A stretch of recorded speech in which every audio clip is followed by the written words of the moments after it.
Kashiba-chan here, and welcome to Google Translating AI Written Scary Stories 2025. So I'm gonna do 5 AI generated stories, and I'm gonna Google Translate them all. God, I hate all these ads, but no, it wouldn't let me disable ad block, so it's gonna be fun for me to edit these ads out of the picture later. Alright. I'm gonna do something has been hotel. Say Gojo goes to the has been hotel. Or no. I'm actually gonna say Ghost Face visits the has been hotel. That's what I'm gonna do. And I'm gonna generate that. I think this is the website I used last year. All I know is I was able to block ads from this last year. Alright, so the crimson glow of hell seeped into every corner of the Has-Been Hotel. A perpetual twilight broken only by neon signs and crackling static of Alistair's ever-present radio. It was a Tuesday, meaning Charlie was attempting a group therapy session with a gaggle of minor sinner demons. Vaggie was polishing her spear with an air of profound boredom, and Angel Dust was doing something statistically unlikely with a handful of cherubs and a can of hairspray. Suddenly, the old-fashioned rotary phone on Charlie's reception desk shrieked to life. Everyone froze, a rare moment of unified bewilderment. No one ever called the hotel. Charlie, the ever the optimist, chirped, Has Been Hotel, where every sinner gets a second chance. How can we help you thrive today? A distorted voice like a static-laced nightmare rumbled through the receiver. What's your favorite scary movie, Charlie? Charlie blinked. Oh, I guess The Little Mermaid, the live-action one, was pretty terrifying, but in a good way. A pause, then a heavy, almost disappointed sign. Wrong answer. I feel like I gotta make that longer. That's gotta be longer. Because that was... I'm gonna do a medium story. That's better. I mean, it's not the same one, but... The neon glow of hell buzzed with its usual cacophony, but tonight a peculiar silence had fallen over Has Been Hotel. Charlie, ever the optimist, had decided to host a murder mystery night, hoping to foster some camaraderie amongst her unique clientele. Candles flickered, casting long, dancing shadows that did little to reassure the residents. Vaggie, ever the pragmatist, clutched her spear a little tighter.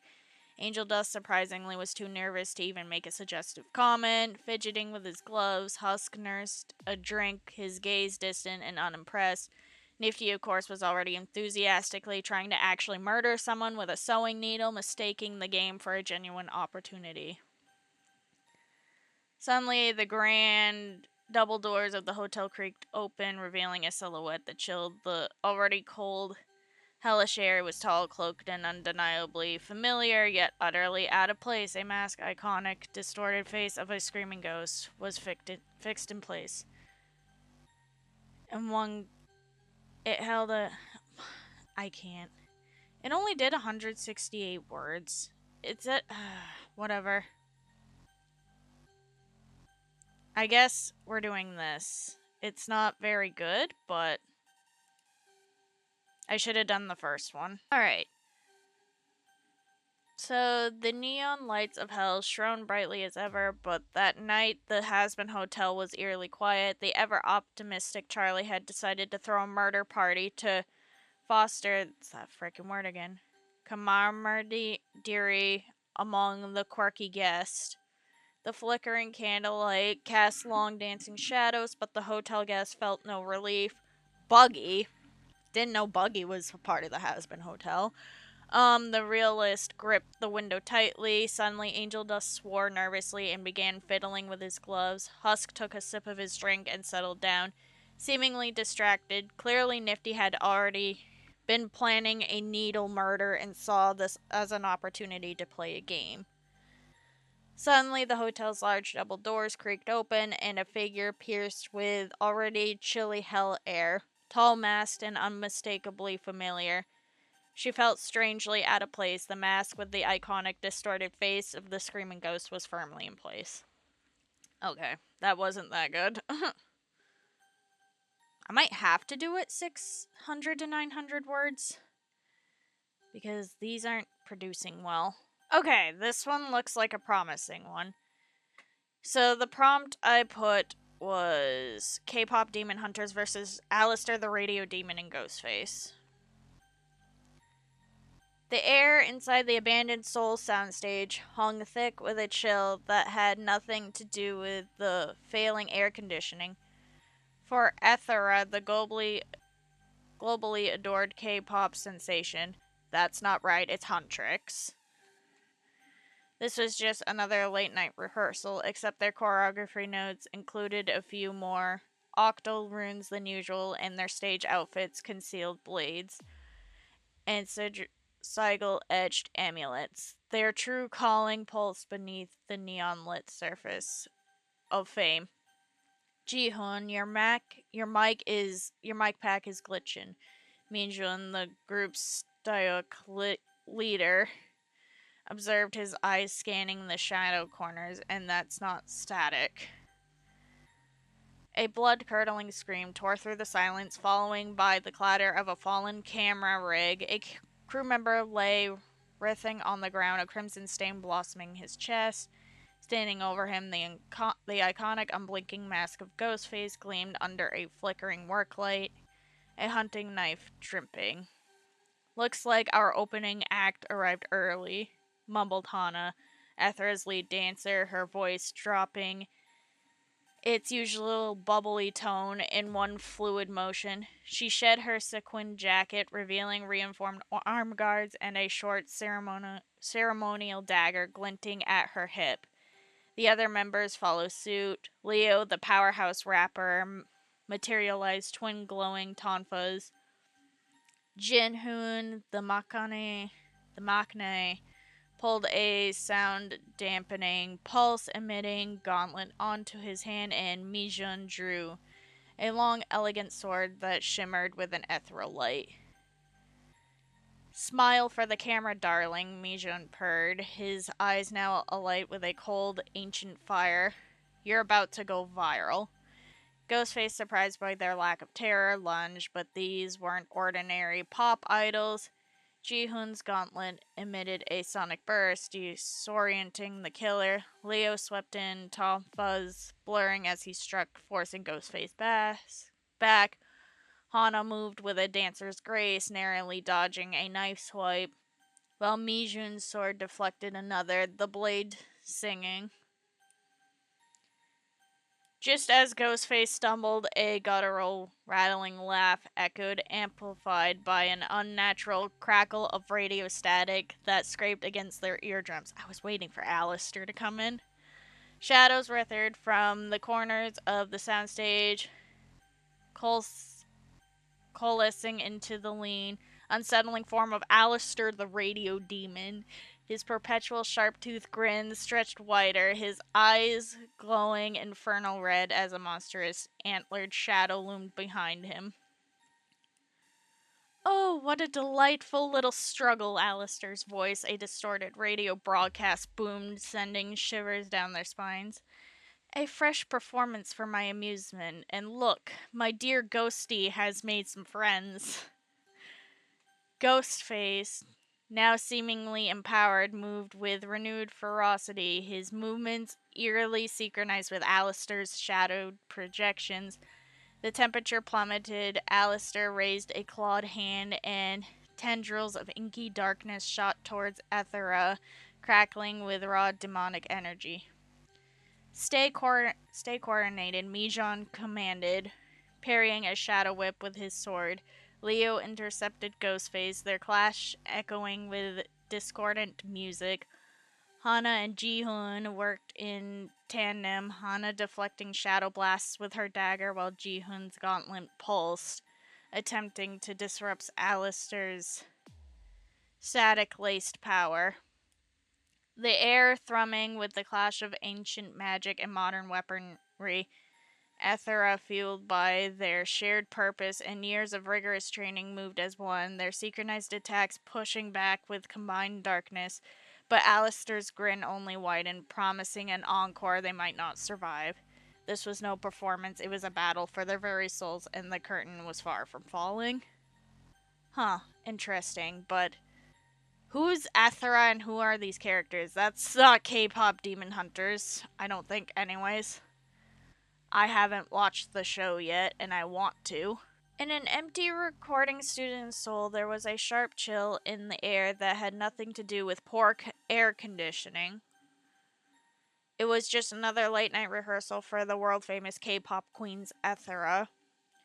Only the choreography notes were more mysterious than usual, and their stage costumes hid amulets embroidered with swords and shields. Under the bright neon lights of fame, their true purpose still resonated. Ji-hoon, our microphone is broken, team leader Mi-jun said, calmly watching from a dark corner, and it's not static. A blood-curdling scream broke the silence, followed by the sound of a camera crashing. A worker collapsed, a layer of burnt blood covering his chest. In front of him, Ghostface's signature hard mask appeared in the flickering production lights, blood dripping from his hunting knife. It seems the opening show has already begun, Hana, the lead dancer of Ethera, said in a typically cheerful, chirpy voice. In one move, she removed her shiny jacket, revealing reinforced shoulder pads and a short, bright ceremonial dagger at her waist. The other members followed suit. Leo, the powerful rapper, created two bright fangs.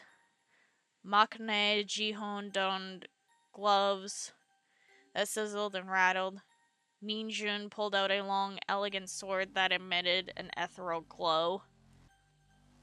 Smile for the camera, darling, Mi-jun chirped. His eyes were cold and burned with ancient fire. You're going to be the talk of the town. Ghostface, impressed by his boldness, lunged forward, but this was no ordinary idol. Ji-hoon's knife let out a sonic boom that stunned the assassin. Leo lunged forward, his short sword cutting the air and knocking the spirit away. Hana dodged a blow with the grace of a dancer, while Mi-jun drew back, her sword swinging.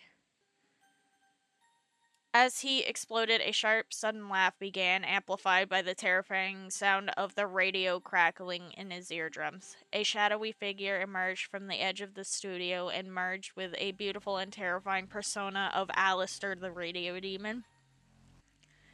His trademark grin, his teeth bared, his eyes glowing a fiery red, and a large fang-like shadow loomed behind him. Oh, what a fantastic match! Alistair's voice rang out like a distorted radio signal, sending shivers down everyone's spine. Here's a new show for me to enjoy. Look, my beloved Ghostface has made a new friend. Ghostface seemed even more powerful, his movements even more brutal. His movements were strangely coordinated with Alistair's shadow projections. The heat dropped, Alistair raised his claws, and a dark tendril roaring with pure demonic energy slashed at Ethera. Coordinate, Mi-jun ordered. Deflecting a shadow attack with his sword, Leo caught Ghostface. Their clash resounded with a loud clang. Hana and Ji-hoon combined their forces. Hana deflected the shadow beams with her dagger while Ji-hoon swung his stick, trying to control Alistair's static power. Ancient magic clashed with modern weapons, and the air trembled. With a common goal and years of intense training, Ethera combined their forces and repelled the combined force of darkness with a coordinated attack. But Alistair's grin widened and he vowed to do it again. He might not survive. This was not a performance but a battle of souls, and the curtain was far from falling. Okay, I think Google Translate did that story better, not gonna lie. Okay. Alright. So our prompt now is Freddy Krueger, Ghostface, Michael Myers, Jason Voorhees, probably didn't spell that right, the Grabber, Megan, and the Terroriser join the Akatsuki. The air in the hidden cave reeked of something ancient and foul, a mix of ozone, dried blood, and an unsettling artificial sweetness. Payne stood before them, his Renegon eyes surveying the eclectic assembly that Conan had painstakingly and somewhat reluctantly gathered the Akatsuki. He had declared, his voice a low thunder, requires unique instruments. A high pitched mocking cackle sliced through the oppressive silence emanating from the figure in the tattered striped sweater. Freddy Krueger, his blade gloved hands stroking his chin, an unnerving grin stretching across his scar face. So this is the big leagues, huh? Looks like someone forgot to tell the talent this was a costume party. Beside him, a statue of chilling stillness. Michael Myers, his white mask, a void of emotion, head cocked ever so slightly, and sheen of moonlight on a colossal chef's knife. A promise of silent, inevitable terror. Further back, the hulking mass of Jason Voorhees, his hockey mask, a blank canvas of dread, a machete glinting as he shifted his weight, radiating an aura of unstoppable primal fury. A black-robed figure, Ghostface, fidgeted with the edge of his own Akatsuki cloak, his featureless mask tilting from Krueger to Myers, an almost theatrical air of anticipation about him.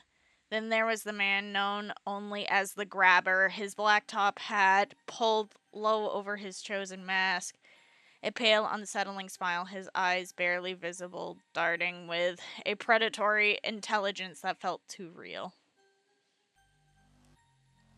A smaller, sleek figure stood surprisingly still, her eyes a luminous, almost playful blue. Megan, her synthetic skin held an uncanny ballet perfection, her small gloved hands clasped politely, yet the sharp glint in her gaze was anything but innocent. And finally, a stocky figure in a modified Akatsuki cloak, his face obscured by a gas mask and goggles. That was the Terroriser, his flame bristling with an unnatural assortment of wires and volatile explosives. He bounced on balls of his feet, a low guttural chuckle rumbling from the behind the mask. Right then, lads, who needs a good bang? Payne ignored the disruptive comments, his Renegon burning through the air. Each of you represents an apex predator of a different kind. You sow fear, harvest despair, and thrive in chaos. The Akatsuki shall now direct that chaos. Conan, standing by Payne, watched with a distinct discomfort. Even Itachi Uchiha, observing from the shadows, felt a new kind of chill. Kisame's usual predatory grin seemed to falter, replaced by a wary frown. These weren't just powerful shinobi, these were forces of nature twisted into pure malevolence. Their first assignment, the termination of a miner, Damio, whose hidden village had a small fragment of a tailed beast. A simple task, Payne imagined for most Akatsuki pairs, but this was no ordinary pairing. The reports trickled back, not of swift ninja combat, but of something far more visceral. Dreams turned to nightmares, children disappearing from their beds, a primal terror gripping the populace before the bodies even started appearing. A village guard found himself relentlessly pursued through a cornfield by a silent masked giant. Another taunted by a distorted voice through his own phone before a blade found his spine. A local official's family was found rearranged, their smiles unsettlingly permanent. The core of Damio's fortress was simply gone, replaced by a smoking crater, a faint maniacal laugh echoing from the smoldering debris. Megan, they said, had simply walked into Damio's chamber, her innocent face a mask of serene purpose before disabling the guards with an unsettling precision and then, with a delicate twist, ending his life. The grabber was nowhere to be seen, yet the fear he instilled lingered like a suffocating shroud. Whispers of children going missing before the attack even began. Payne received the scroll containing the Bijou fragment. The mission was a success, yet new cold dread settled in the Akatsuki's heart. They sought power and they had found it, but they had also unleashed something that even they might struggle to control. The world, Payne realized, had just become a much darker playground. Wow, that was actually a good one. I can't wait to translate that. Alright. Here's the translated version. There, inside the secret cave, was filled with a stale, putrid smell, a mixture of ozone, dried blood, and an unsettling, artificial sweetness. Payne stood before them, scanning the ragtag army Conan had assembled cautiously and somewhat reluctantly. Akatsuki requires special equipment, he said in a low, snarling voice. The heavy silence was shattered by the loud, mocking voice of a figure in a tattered sweater. Freddy Krueger, knife in hand, stroked his chin, a playful smile flickering across his scars. So these are the big guys, huh? Someone must have forgotten to tell the monsters this was a masquerade ball. Okay. Next to him stood a cold, silent statue. Michael Myers, masked in white, tilted his head slightly, his expression blank. Moonlight reflected off his massive kitchen knife, a quiet, inescapable foreshadowing of terror. The massive form of Jason Voorhees loomed before his eyes. The hockey mask was a blank canvas filled with fear. The machete in his hand flashed with every movement, radiating raw, unrelenting rage. The figure in black grimaced, tugging the hem of his Akatsuki robe, his faceless mask transformed from Krueger to Miles, and an almost theoretical anticipation enveloped him. Then a man known only as Intruder appeared. His black hat was pulled down, obscuring the mask he had chosen. He smiled, pale and shyly. His barely visible eyes concealed the intelligence of a predator, almost too real. The lean figure stood eerily still, his eyes a vivid, playful blue. Megan. His synthetic skin was perfect as uncanny valley. His small claws clenched with grace, but his gaze was anything but innocent. Didn't know Megan was a dude. Finally, a burly figure in a modified Akatsuki uniform appeared. His face was obscured by a gas mask and goggles.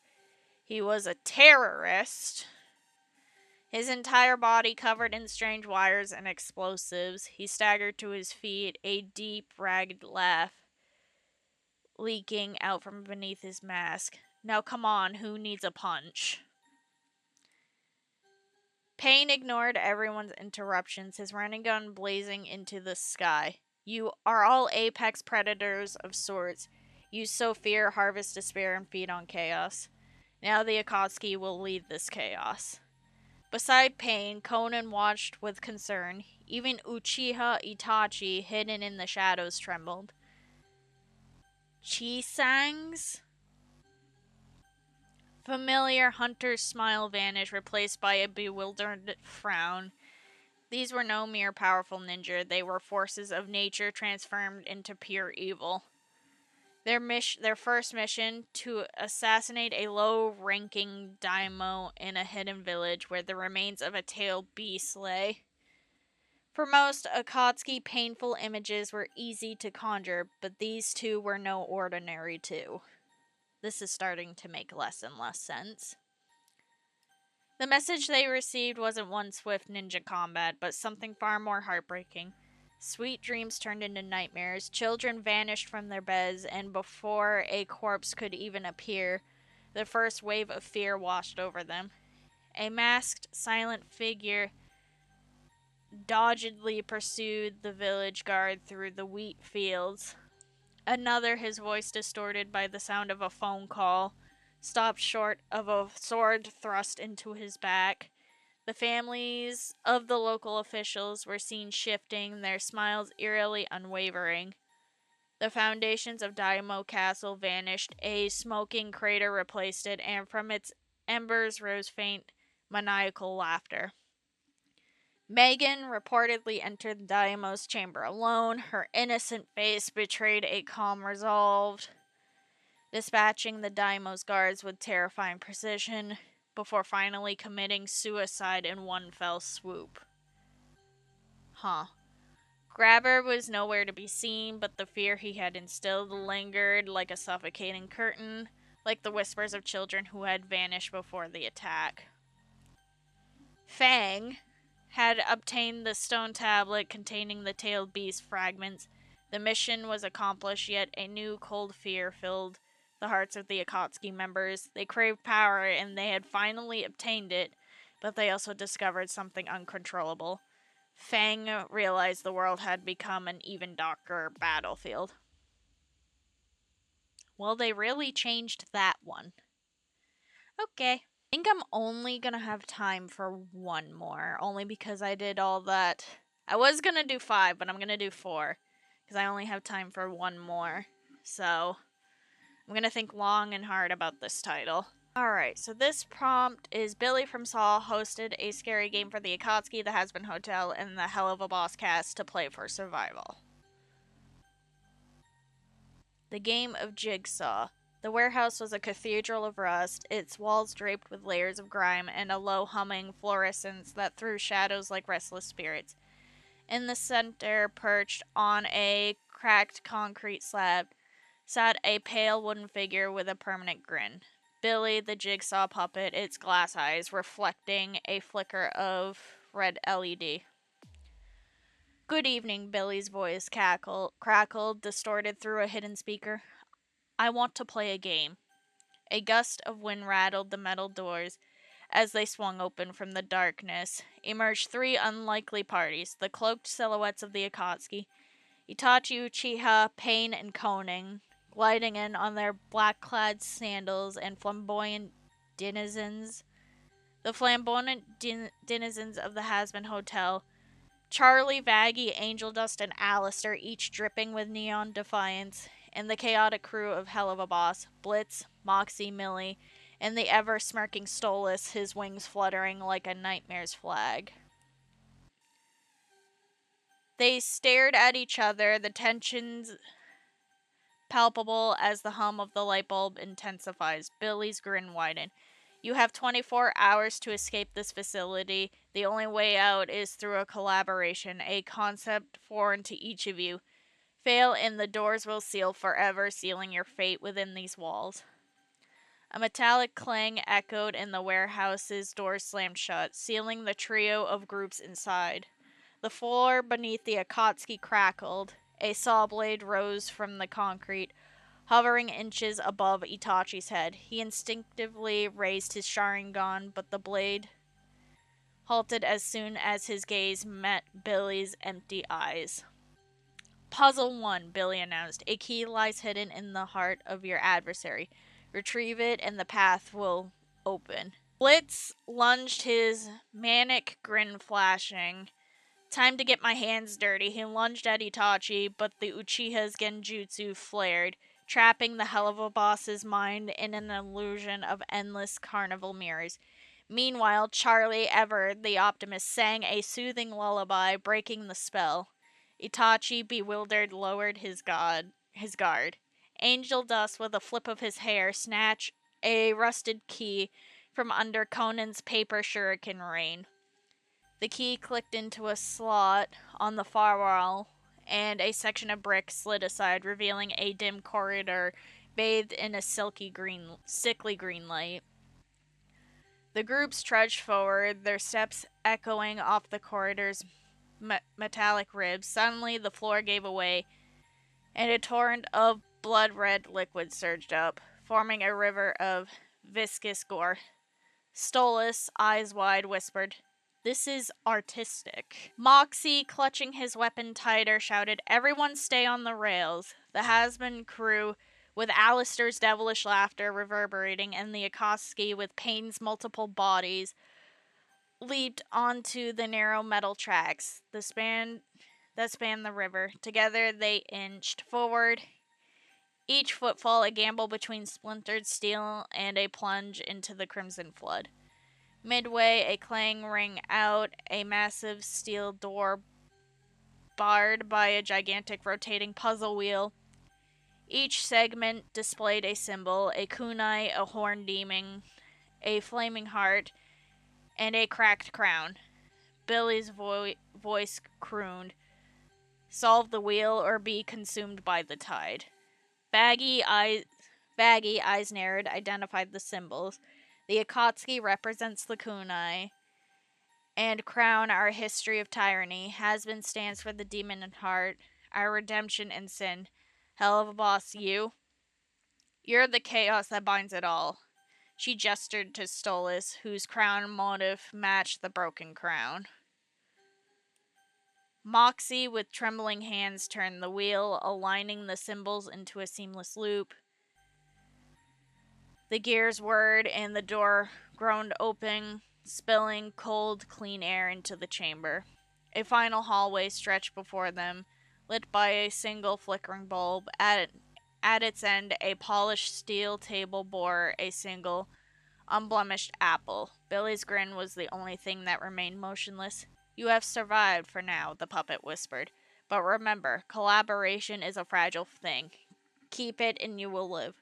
Break it and the next game will find you."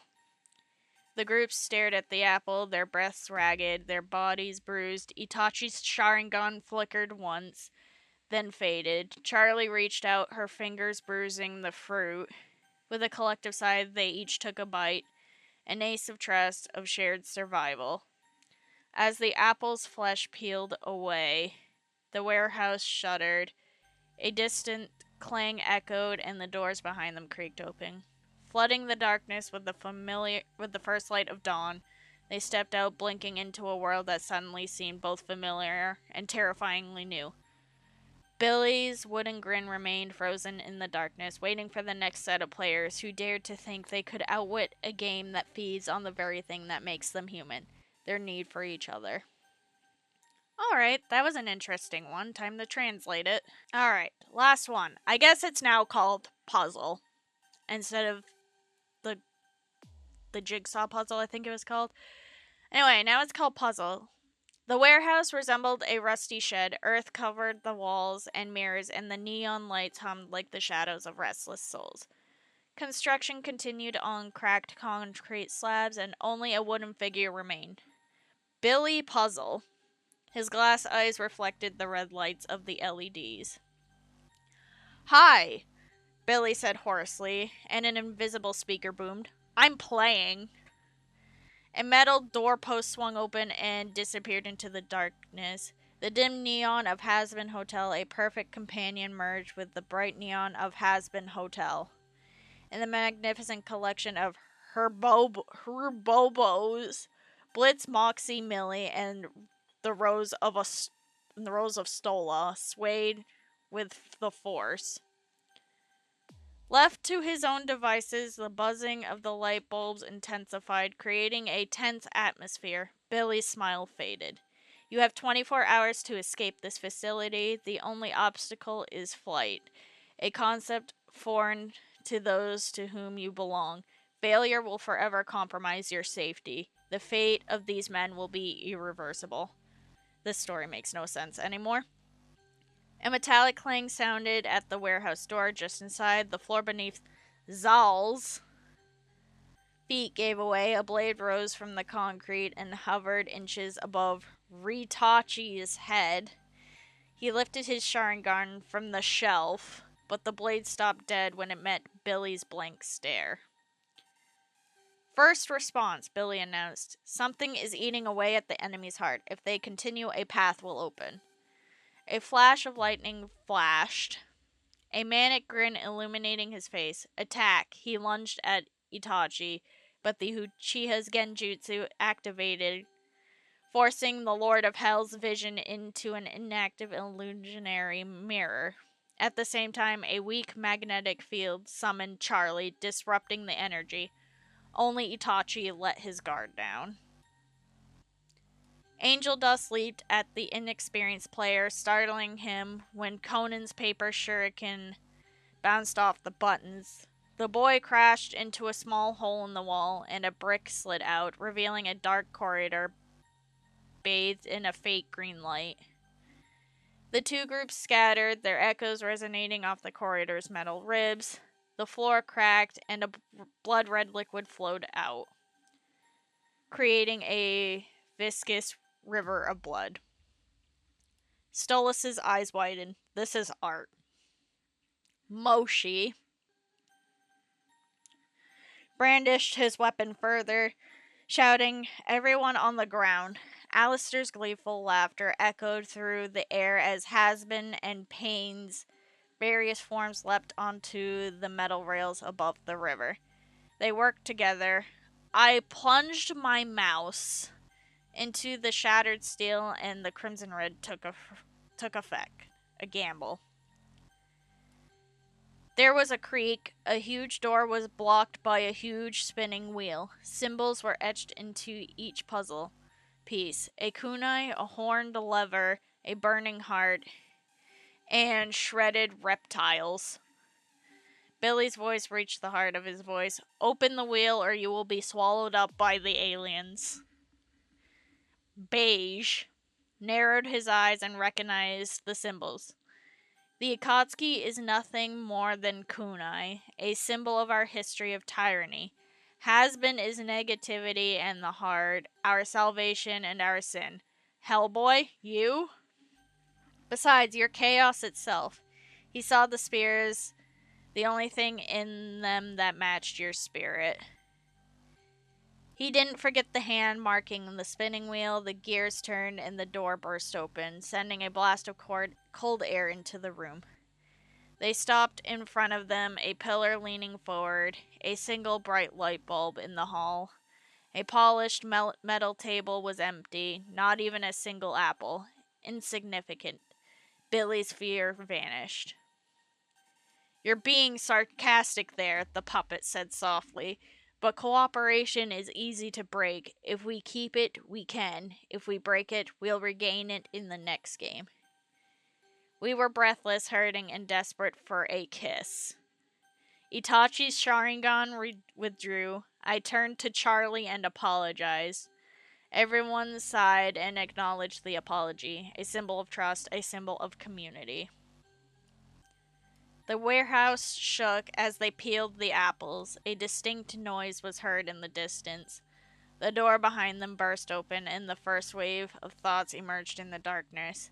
They were already outside, retreating from the world, afraid of aliens. Billy's stubborn smile was hidden in the darkness, waiting for anyone who dared to cheat his game, a game that fed on what makes us human, our passion for one another. Okay, that definitely made no sense, but yeah. So that's it for today, guys. Make sure to like, comment, and subscribe for more Google Translate videos. Also, follow me on Twitter at Kashiba Gamer Girl and on TikTok at Kashiba-chan. Also, don't be afraid to follow my other channel at Straw Cat Crew on both YouTube and TikTok, and I'll see you guys next time. Bye-bye!